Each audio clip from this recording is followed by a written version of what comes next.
आज हम वेबसाइट के बारे में जानेंगे। वेबसाइट क्या होता है, ठीक है। वेबसाइट एक कलेक्शन ऑफ वेब पेजेस होता है। Website is a collection of web pages which is accessible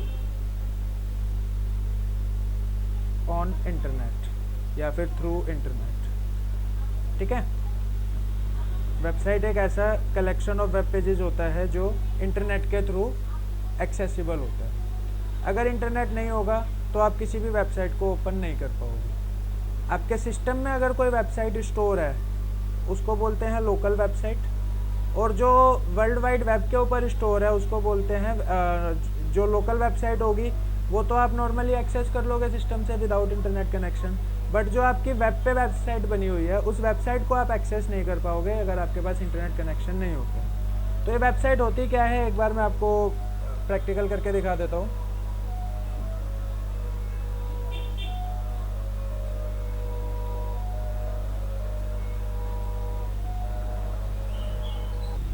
अब जैसे हम एक वेबसाइट ओपन करें www.blossomsquarepreschool.com, ये मैंने वेबसाइट ओपन करी है। तो आप देखोगे ये वेबसाइट आपको दिखाई दे रही है। इसमें ये होम पेज है। होम पेज के ऊपर हमने देखा जैसे वेबसाइट ओपन होती है तो सबसे पहला पेज होता है उसको होम पेज बोला जाता है। इसमें इन्फॉर्मेशन हमें कुछ कुछ दिखाई दे रही है ये, ठीक है। बच्चों की फ़ोटो है, स्कूल में क्या क्या होता है, स्कूल की कितनी ब्रांचेज़ हैं, ठीक है। ये सब चीज़ें इसके अंदर शो कर रहा है। अब मान लो मैंने इसके स्कूल के बारे में मैं जानना चाहता हूँ और डिटेल्स, तो मैं यहाँ से अबाउट अस सेक्शन पे क्लिक करूँगा। ये अबाउट अस का पेज है अलग से। अबाउट अस पे क्लिक किया तो ये स्कूल का अबाउट अस पेज खुल गया, ठीक है। ये स्कूल के बारे में सारी इन्फॉर्मेशन जो है ये लिखी हुई टेक्स्ट के अंदर, ये सारा जो है ये टेक्स्ट है। इसके बाद मान लो मुझे कॉन्टैक्ट इन्फॉर्मेशन देखनी है तो मैं यहाँ से कॉन्टैक्ट पे क्लिक करूँगा तो ये कॉन्टैक्ट वाला पेज खुल जाएगा कि बुध विहार का कॉन्टैक्ट ये है, रोहिणी का ये है, नोएडा का ये है, ये सारी चीज़ें आपको शो कर जाएंगी। आप कुछ इंक्वायरी करना चाहते हो तो आप ये फॉर्म पे अपनी डिटेल्स फिल करके सबमिट पे क्लिक करोगे तो आपकी डिटेल्स जो है वो आगे चली जाएंगी। तो ये सारे वेबसाइट के पेजेस हैं। होम हो गया, अबाउट अस हो गया, कॉन्टैक्ट हो गया। मान लो स्टूडेंट रजिस्ट्रेशन पे मैं अगर क्लिक करता हूँ तो ये रजिस्ट्रेशन फॉर्म खुल जाएगा स्टूडेंट का। स्टूडेंट इस पे रजिस्ट्रेशन फॉर्म पे अपनी डिटेल्स फिल करके रजिस्टर कर सकता है। तो ये भी एक पेज है। इसके बाद मान लो मुझे ब्लॉग्स देखने हैं तो मैं एजुकेशन पे जा कर के इसके ब्लॉग्स देख सकता हूँ, ठीक है। यहाँ पर ये ब्लॉग्स हमें दिखाई दे रहे हैं।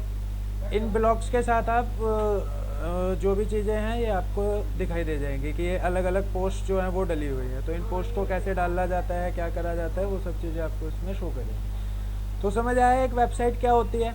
अब अगर हमारे सिस्टम पे इंटरनेट लगा हुआ है तो मैं ऐसे www लगा के उसको ओपन कर सकता हूँ। अब ये होता क्या है www, ये होता है आपका डोमेन।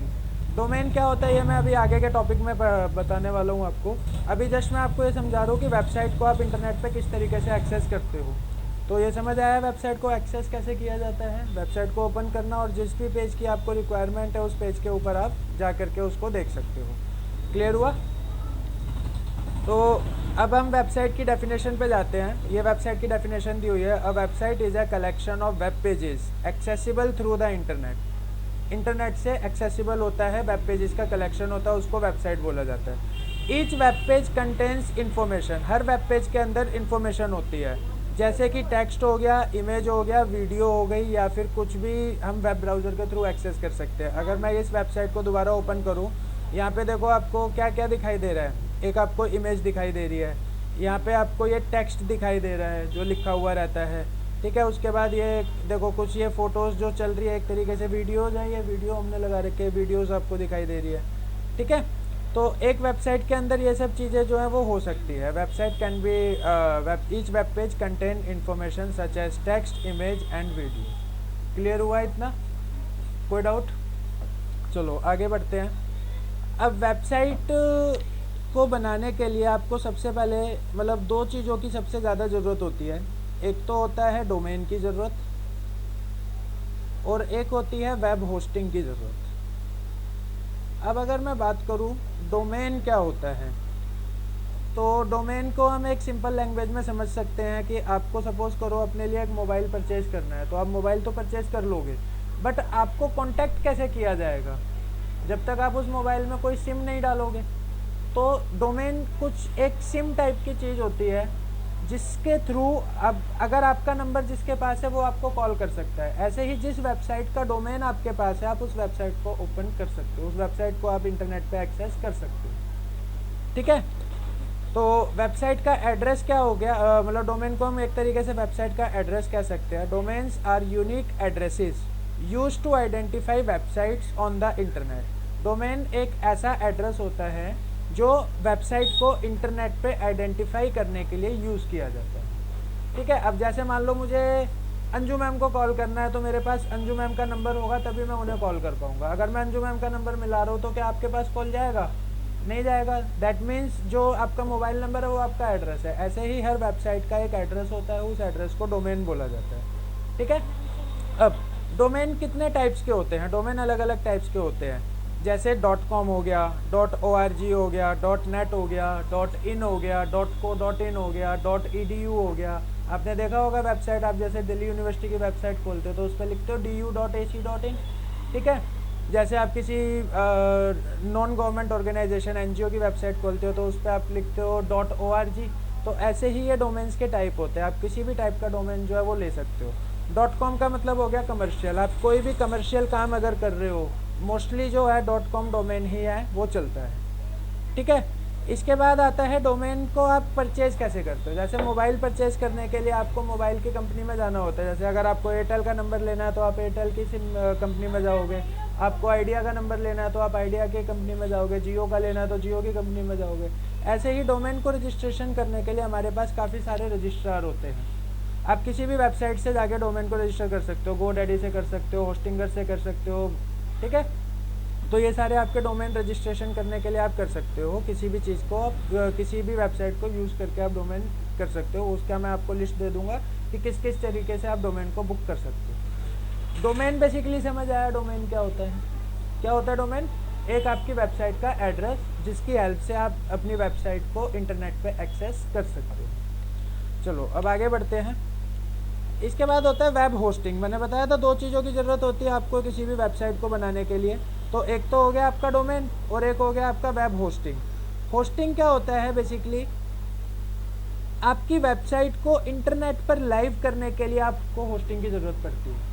अगर आपने वेबसाइट अपने कंप्यूटर में बना रखी है तो आप अपने कंप्यूटर में उसको जब मर्जी चाहे ओपन कर सकते हो। बट अगर आपकी वेबसाइट जो आपने बनाई है उस वेबसाइट को मैं, जैसे आप दिल्ली में रहते हो और मैं ये बोलूँ कि दिल्ली से बाहर या इंडिया से भी बाहर, अगर हम वर्ल्ड में किसी भी लोकेशन पे, मान लो मुझे यूरोप में कहीं पे उस वेबसाइट को एक्सेस करना है, या फिर मुझे जापान में कहीं पे उस वेबसाइट को एक्सेस करना है, या फिर मुझे उसको चाइना में कहीं पे एक्सेस करना है, या फिर दिल्ली से बाहर बेंगलोर हो गया, यूपी हो गया, बिहार हो गया, कहीं पे भी मुझे उसको एक्सेस करना है, तो उसको एक्सेस करने के लिए अब आपका कंप्यूटर तो वहाँ पे नहीं जा सकता है।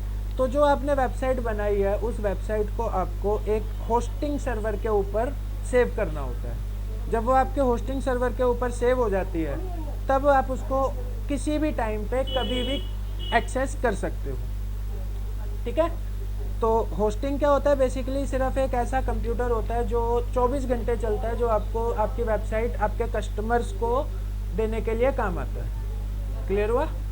तो होस्टिंग क्या है? Web hosting storage and access के लिए यूज होता है। Web hosting is a service that provides storage space for your website files and makes them accessible to visitors over the internet. Hosting basically क्या होता है? एक ऐसी सर्विस होती है जो आपको एक स्टोरेज स्पेस प्रोवाइड कराता है आपकी वेबसाइट की फाइल्स को सेव करने के लिए, जिसकी हेल्प से आप अपनी वेबसाइट, आपकी जो वेबसाइट होती है वो आपके विजिटर्स को एक्सेसिबल होती है इंटरनेट के ऊपर।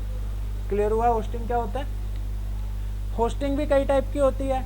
नॉर्मल होस्टिंग हो गई, वीपीएस होस्टिंग हो गई, डेडिकेटेड होस्टिंग हो गई। तो जैसा आपकी नीड है आप उस तरीके की होस्टिंग ले सकते हो। जैसे गवर्नमेंट की वेबसाइट होंगी उनको ज़्यादा सिक्योर्ड कनेक्शन चाहिए होता है, क्योंकि कभी कभी क्या होता है आपने वेबसाइट बनाई, अगर आपने नॉर्मल सी होस्टिंग ले रखी है तो उसको कोई भी हैक कर सकता है। हैक करेगा, आपकी इन्फॉर्मेशन चेंज कर देगा और आपके नाम से आपको डिफेम करने की कोशिश करी जा सकती है। तो होस्टिंग हमेशा आपको अच्छी जगह से लेनी चाहिए और उसके साथ में आपको सिक्योरिटी भी उसके अंदर लेनी चाहिए। ठीक है, रिलायबिलिटी एंड परफॉर्मेंस होती है। एक रिलायबल वेब होस्टिंग अगर आप लेते हो तो आपकी वेबसाइट उतनी अच्छी चलती है। मान लो मैंने किसी बेकार से सर्वर पे अपनी वेबसाइट होस्ट कर दी, अब कस्टमर मेरी वेबसाइट को ओपन कर रहा है, वो वेबसाइट ओपन ही नहीं हो पा रही है। ठीक है, तो सिक्योर भी होना चाहिए, परफॉर्मेंस भी अच्छी होनी चाहिए। हमें ऐसी होस्टिंग हमें लेनी चाहिए अपनी वेबसाइट के लिए। क्लियर हुआ? चलो अब आगे बढ़ते हैं। ये तो हुई बेसिक चीज़ें जो आपको वेबसाइट बनाने के लिए ज़रूरत है। एक तो वेबसाइट बनाने के लिए डोमेन की ज़रूरत होती है। सबसे पहले मैंने आपको बताया वेबसाइट क्या होती है, फिर वेबसाइट बनाने के लिए दो चीज़ों की ज़रूरत होती है, डोमेन और वेब होस्टिंग। अब इससे थोड़ा हम अलग बात करते हैं, वेबसाइट को बनाते कैसे हैं, हाउ टू मेक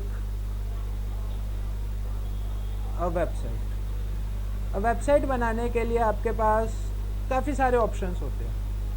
मेनली तो दो ही होते हैं। एक तो आप कोडिंग के थ्रू वेबसाइट बना सकते हो। कोडिंग में आप HTML, CSS, जावास्क्रिप्ट इनका यूज़ करके वेबसाइट बना सकते हो, या फिर आप ASP.NET की हेल्प से वेबसाइट बना सकते हो, या फिर आप JSP के थ्रू वेबसाइट बना सकते हो, जावा के थ्रू वेबसाइट बना सकते हो। ये सभी तरीक़ों से आप वेबसाइट बना सकते हो। PHP से वेबसाइट बना सकते हो। तो ये सारे आपके कोडिंग के प्रोसेस है कि आपको पहले इन सभी लैंग्वेजेस को सीखना होगा। लैंग्वेजेस सीखने के बाद आप वेबसाइट बनाओगे जो प्योरली कोडिंग बेस्ड होगी। दूसरा हम बना सकते हैं website just drag and drop करके। अब ड्रैग एंड ड्रॉप करने के भी हमारे पास काफ़ी सारे ऑप्शंस आजकल अवेलेबल हैं, बट जो मोस्ट पॉपुलर ऑप्शन है वो है वर्डप्रेस। हम वेबसाइट बनाना सीखेंगे वर्डप्रेस की हेल्प से। वर्डप्रेस की हेल्प से हम वेबसाइट क्यों बनाएंगे, सबसे पहले मैं आपको वर्डप्रेस के बारे में चीज़ें बता देता हूँ कि वर्डप्रेस बेसिकली है क्या। वर्डप्रेस एक फ्री और open source content management system है। सबसे पहली बात, आप किसी भी चीज़ को यूज़ करते हो, जैसे मान लो आपने ASP.NET को यूज़ करा तो आपको माइक्रोसॉफ्ट से उसको परचेज करना पड़ेगा, तब आप उसको यूज़ कर पाओगे। उसके बाद उसकी होस्टिंग हो गई, सारी चीज़ें, वो काफ़ी ज़्यादा कॉस्टली होती है, और आपको कोडिंग की नॉलेज बहुत ज़्यादा होनी चाहिए, तब आप वेबसाइट जो है प्रॉपरली कोडिंग के थ्रू बना सकते हो। बट हम वर्डप्रेस में वेबसाइट बनाएंगे तो वर्डप्रेस क्या है, एक फ्री और open source content management system है जो कि वेबसाइट्स और ब्लॉग्स बनाने के लिए यूज़ किया जाता है। ठीक है, अब ये ऑनलाइन सिस्टम होता है सारा का सारा। ऑनलाइन में क्या है कि आप कहीं पर भी बैठ करके अपनी वेबसाइट को बना सकते हो। ठीक है, कुछ ही घंटों के अंदर आप एक बहुत अच्छी वेबसाइट वर्डप्रेस के अंदर बना सकते हो, जिसको कोडिंग से बनाने में आपको 3 से 4 दिन या फिर 3 से 4 हफ्ते का भी टाइम लग सकता है। वो आप मैक्सिमम 3 से 4 घंटे में वेबसाइट जो है वर्डप्रेस पे बना सकते हो। दूसरा, वर्डप्रेस को क्यों यूज़ करना चाहिए, it is easy to use. ये बहुत ज़्यादा ईजी होता है। वर्डप्रेस एक यूज़र फ्रेंडली है जिसके अंदर आपको किसी भी कोडिंग लैंग्वेज की रिक्वायरमेंट नहीं होती है, किसी भी कोडिंग की आपको नॉलेज की रिक्वायरमेंट नहीं होती है, तो आप वर्डप्रेस में वेबसाइट बना सकते हो। It offers a visual editor and drag and drop interface. Drag and drop interface उसके अंदर होता है। वर्डप्रेस के अंदर आप कस्टमाइजेशन कर सकते हो। कस्टमाइजेशन का मतलब है कि मान लो आपने कोई वेबसाइट बनाई, अब कस्टमर आपको बोलता है कि नहीं मुझे ये पसंद नहीं आ रहा, मुझे इसको चेंज कर दो। अगर आप उसको कोडिंग के थ्रू चेंज करोगे तो आपको काफ़ी ज़्यादा टाइम लगेगा, बट वर्डप्रेस के अंदर आप दूसरी थीम लगा सकते हो, थीम को आप कस्टमाइज़ कर सकते हो। क्लियर हुआ वर्डप्रेस का क्या यूज़ होता है, क्यों हमें वर्डप्रेस यूज़ करना चाहिए। अब वर्डप्रेस को यूज़ करने के बेनिफिट्स क्या हैं। वर्सैटिलिटी है। वर्सैटिलिटी का मतलब है हम इसके अंदर बहुत सारी टाइप्स की वेबसाइट्स बना सकते हैं। मान लो मुझे ब्लॉगिंग बनानी है, किसी का पोर्टफोलियो बनाना है, किसी हॉस्पिटल की वेबसाइट बनानी है, एजुकेशन सेंटर की बनानी है, यानी कि वर्सटाइल है, हम इसमें किसी भी तरीके की वेबसाइट जो है वो बना सकते हैं। दूसरा, ये यूज़र फ्रेंडली है। यूज़र फ्रेंडली का मतलब है कि बहुत ज़्यादा ईजी टू यूज़ है, इसमें आपको कोडिंग की बिल्कुल भी रिक्वायरमेंट नहीं होती। तीसरा, ये रिस्पॉन्सिव डिज़ाइन आपको देता है। रिस्पॉन्सिव डिज़ाइन का मतलब है कि जैसे मान लो अब अगर मैं आपसे क्वेश्चन पूछ रहा हूँ तो आप उसका आंसर कर रहे हो, आप रिस्पॉन्सिव हो। ऐसी वेबसाइट होती है, मान लो मैं कहीं पे माउस लेकर के गया, वो एकदम से बड़ा हो जाए, किसी को मैंने स्क्रॉल करा, किसी के ऊपर मैं मतलब माउस ले गया या फिर मैंने कीबोर्ड से करा, सिलेक्ट करा, तो उनको अलग अलग तरीके से वो रिस्पॉन्स हमें करते हैं। रिस्पॉन्सिव वेबसाइट, रिस्पॉन्सिव कंटेंट वो आपको देता है। और सबसे बड़ी बात, इसकी बहुत लार्ज कम्युनिटी है, बहुत लोग वर्डप्रेस यूज़ कर रहे हैं, तो आप कहीं पे अगर फंसते भी हो, आप किसी से भी पूछते हो, जो भी कम्युनिटी मेंबर है वो आपकी हेल्प इसमें ज़रूर करेगा। क्लियर हुआ। चलो, अब सबसे पहले वेबसाइट बनाने का ये प्रोसेस है। ये प्रोसेस क्या होता है वर्डप्रेस पे वेबसाइट बनाने का। बेसिकली नॉर्मली क्या है कि आप वेबसाइट किसी भी लोकल सिस्टम पे बना करके बाद में डोमेन लेकर के होस्ट कर सकते हो, बट आपको अगर वर्डप्रेस में वेबसाइट बनानी है तो उसके लिए आपको इन प्रोसेसेस को फॉलो करना होगा। इस प्रोसेस में क्या है, सबसे पहले आपको डोमेन नेम बुक करना होगा। डोमेन नेम क्या है, अब जैसे आप सिम लेने जाते हो तो आप वहाँ पे एक फ़ीस देते हो, ऐसे ही आपको अगर डोमेन बुक करना है तो आपको डोमेन की एक फ़ीस देनी होती है। जब तक आप वो फ़ीस डोमेन रजिस्ट्रार को नहीं दोगे आपको डोमेन नहीं मिलेगा। ठीक है। डोमेन नेम होने के बाद आपको वेब होस्टिंग, डोमेन तो बताया मैंने एक सिम टाइप हो गया। वेब होस्टिंग आप अपनी वेबसाइट की फाइल्स को कहाँ पे सेव करोगे, वो आपकी वेब होस्टिंग हो गई। तो आपको एक वेब होस्टिंग भी परचेज करनी पड़ेगी, ये भी आपको परचेज करनी होती है। तीसरा, इसके बाद का सारी चीज़ें फ्री चलता है। सबसे पहले आपको डोमेन नेम परचेज करना है, फिर वेब होस्टिंग करनी है, उसके बाद वर्डप्रेस की इंस्टॉलेशन करनी है। जहाँ पे भी आपने वेब होस्टिंग लिया वहाँ पे आप वर्डप्रेस इंस्टॉल करोगे। उसके बाद आप अपनी थीम सिलेक्ट करोगे, फिर आप अपना कंटेंट बनाओगे, उसके बाद आप अपनी वेबसाइट को लॉन्च करोगे। तो ये सारे स्टेप्स होते हैं जो वेबसाइट बनाने के लिए आपको यूज़ करने हैं। क्लियर हुआ? ठीक है। अब नेक्स्ट क्लास में हम करेंगे डोमेन कैसे होस्ट करना है, डोमेन कैसे बुक करना है, होस्टिंग कैसे करनी है। अभी आपको एक बार ये फाइल में दे रहा हूँ, इस फाइल को आपको रीड करना है और इसमें जो भी डाउट आते हैं उन डाउट्स को पूछना है और जो आपको लगता है नोट्स बनाने चाहिए वो नोट्स आपको बनाना है। क्लियर हुआ?